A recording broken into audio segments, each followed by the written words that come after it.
So you go into the sheriff's office. Do they read you your Miranda rights? No. And they just start interviewing you about what? Just basically, who I am, the family dynamics, asking about Victoria, asking about Philip, asking about my parents, basically, and then after all of those questions, then they started, have you ever hurt any children, or did you drop Philip, or just questions where it's like, what are you asking me? And this you're answering because- the questions like. Right. No. I mean, had Philip had any injuries in the 4 weeks you had him home? Of course Did not, you ever no. hit his head on a wall by mistake? Did you ever drop him by mistake? Did he ever roll off the bed or couch by mistake? These are Right. the questions. Of course, that but and so but it's none of just that like- happened. No. In fact, I was blown away because I'm like, why are you asking about Philip?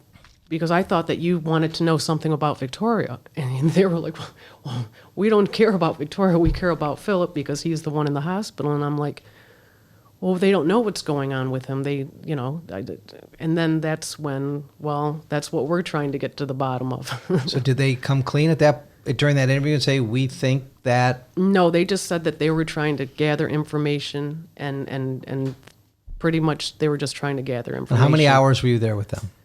Probably between 1 and 3, maybe. And then you went where after that? And then I went home, and I attempted to go to the hospital, and I was informed that by a security guard that I wasn't permitted in because I was now a suspect in a criminal investigation. And so that's the first time you learned that you were a suspect in a criminal investigation from the security guard at Children's Hospital? The police, when they were interviewing me that morning, Well, you're a like smart I said, person. it You took- put two and two together, but did they tell you were a suspect? They just said that they were trying to gather information. Yeah, but that doesn't mean anything. That doesn't No. mean you're a suspect. No, if I felt like I was a suspect, I think I would have ran and got a lawyer. And Probably. Right. You would've- Sure, I would have called you, Mike. I mean, yeah. she should Why have, not, right? Maybe we wouldn't have been in this mess. Tell me about So you go to see your son and they say you can't come in. What's going on in your head? What do you do? Who do you call? I'm just blown away. I'm absolutely blown away. And so I remember I called my father immediately, and I said, they're not letting me in. And so he said, they're not letting anybody in right now. And then he informed me that actually he and my mother were due to have an interview. They interviewed everybody in the family. They interviewed everyone in the family. Before you were charged?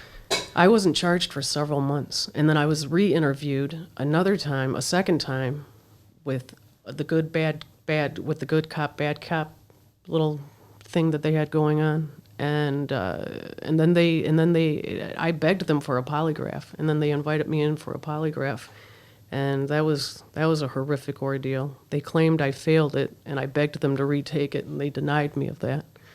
So, So they said you failed a polygraph. Mm-hmm. At any point during these months, did you talk to a lawyer? well, I had retained my attorney for the adoption. And no, I didn't feel that there was a need to talk to a criminal attorney for anything.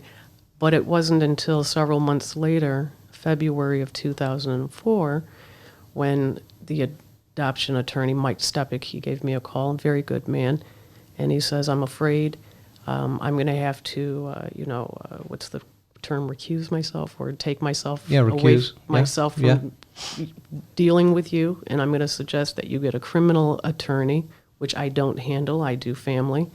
And he said, the sheriff's department is giving you 72 hours to turn yourself in, and they're charging you with first-degree child abuse.